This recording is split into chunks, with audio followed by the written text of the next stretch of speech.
Exactement, c'est tous les jours moi. Bonjour Salut les amis. Arnaud. Bonjour Apo, bonjour Charlito, bonjour Amélie, bonjour Manu. Bonjour. Alors, Salut Arnaud. est-ce que vous avez regardé Emmanuel Macron se caresser les tétons aux 20h de TF1 hier soir Bien sûr. pour expliquer à quel point il était génial?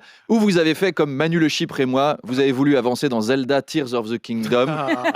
Je crois que Manu est devant moi parce qu'il a déjà ouvert la porte du temple du temps. Il est balèze, hein. Et voilà.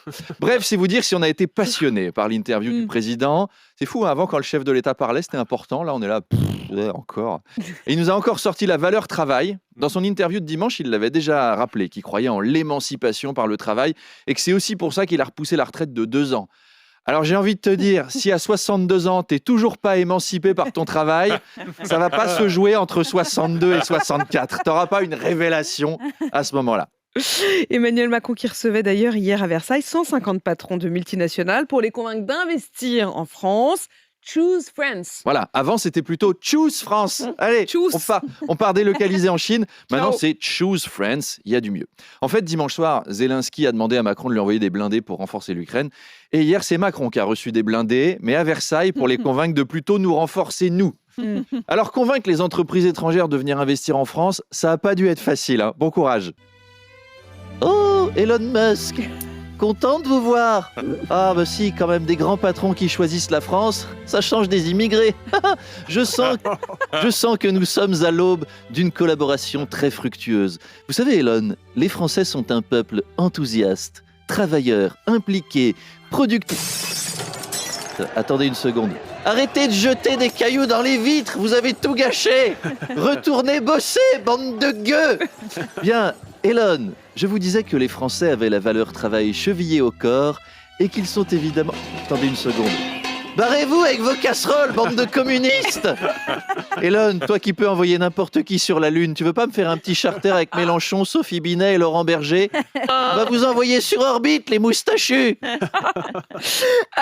la suite du refus, Arnaud, de plusieurs joueurs de porter un maillot arc-en-ciel visant à lutter contre l'homophobie dans le foot, la ministre des Sports a demandé des sanctions. Oui, vous avez suivi cette histoire évidemment. Hein. Certains de ces hommes qui ne jouent qu'entre hommes passent leur vie dans les vestiaires d'hommes, prennent leur douche avec des hommes et se grimpent dessus à chaque fois qu'ils marquent un but, ne veulent surtout pas qu'on croie qu'ils sont homos. Ah, non. Alors, pour d'autres, c'est la religion qui est en cause. Moi, j'en ai parlé anonymement. Un joueur qui a refusé de porter le maillot arc-en-ciel et il m'a dit « J'ai rien contre les PD et les tarlouses, hein. J'ai juste mes croyances qui disent qu'on devrait tous les brûler. » Donc, moi, c'est important pour moi qu'on soit tolérant avec mon intolérance. Charles me disait, en tant que spécialiste du PSG, j'en ai vu des défenses faibles, mais là, quand même... Rappel, la consigne était de lutter contre une discrimination, hein, pas de devenir homosexuel. Alors, quelle sanction ? Eh bien, si un joueur a été homophobe, je propose qu'il aille s'excuser directement à l'Élysée, torse nu, devant le président. Il lui caressera le torse et lui ébouriffera les cheveux en lui expliquant la vie. Arnaud. Enfin, une nouvelle insolite. Au Pérou, 2 cambrioleurs ont volé 12 000 € de chaussures dans un magasin. Ils sont repartis avec 200 boîtes. Sauf qu'ils ont découvert qu'ils avaient volé que les pieds droits. Eh oui, c'est con, hein. 12 000 € de basket, Putain. toutes du même pied. Alors, l'article précise même que les voleurs se sont enfuis en tricycle. Donc là, c'est Ah oui. le plus Ah là grand là, cabaret c'est du bon. monde. Salut Apolline, ma copine. Charlito, mon poteau. Alors ce soir, je reçois 2 frangins épatants. C'est les jumeaux péruviens Pablo et Picasso. Ils font du tricycle avec 200 boîtes de godasses sur la tête, une cagoule sur le visage, et en dessous, ils sont maquillés, déguisés, c'est Bourvil et De Funès. C'est incroyable. En tout cas, c'est l'occasion d'un petit quiz super, sur les voleurs, On est les plus cons du monde. Ce cambriolage a-t-il eu lieu, vrai ou faux? Il y a à gagner une chaussure gauche. Aujourd'hui, ça peut servir. Alors, vrai ou faux? Top! En Angleterre, 2 cambrioleurs qui avaient oublié leur cagoule se sont gribouillés le visage avec des marqueurs noirs indélébiles pour pas qu'on les reconnaisse. Vrai. C'est vrai, bingo, Mais non. 1 point. Bravo, En Amélie. France, le maire de Levallois a braqué sa propre ville pendant 20 ans. Ah, semi-vrai. C'est vrai. Aux États-Unis, un homme a braqué un magasin, la caissière lui a répondu non, alors il s'est évanoui et on l'a arrêté. oui, Ouais, c'est vrai, ouais, c'est vrai, oui. c'est vrai. Trop Aux stressé. États-Unis, C'est presque un braqueur a choisi une station-service. Au même moment, sa mère est venue faire le plein. Elle l'a reconnu et elle l'a grondé en lui prenant son nom. Ah, Ouais. C'est possible. Ouais, j'ai envie que ce soit vrai. Ouais. Eh ben, c'est vrai. Oui. Ouais, non, c'est grand chelem pour Amélie très, Rosic. très bonne aujourd'hui. En France, un animateur radio chevelu plus à braquer le cœur de 4000 niçoises. Ah, c'est vrai. C'est vrai. C'est vrai. Non, c'est faux. C'est faux. C'est faux. On est à 7000. En France, un braqueur qui avait bu pour se donner du courage s'est endormi bourré dans le magasin. Ah, c'est vrai. C'est vrai. Bravo, Manu. Et c'est la France. Donc, je crois que c'est Amélie qui gagne. Amélie, félicitations pour cette chaussure gauche. Gros bisous à tout le monde. Bisous les auditeurs. Passez une bonne journée.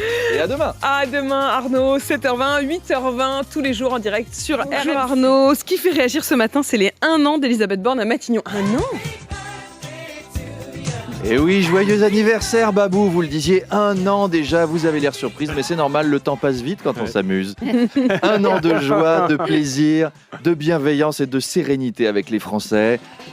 Non, je déconne, en fait, c'est casserolades et compagnie. Je sais pas vous, mais on a constamment l'impression qu'elle souffre. La pauvre, avec un président omniprésent qui la méprise ouvertement, mais qui nous a laissé un message.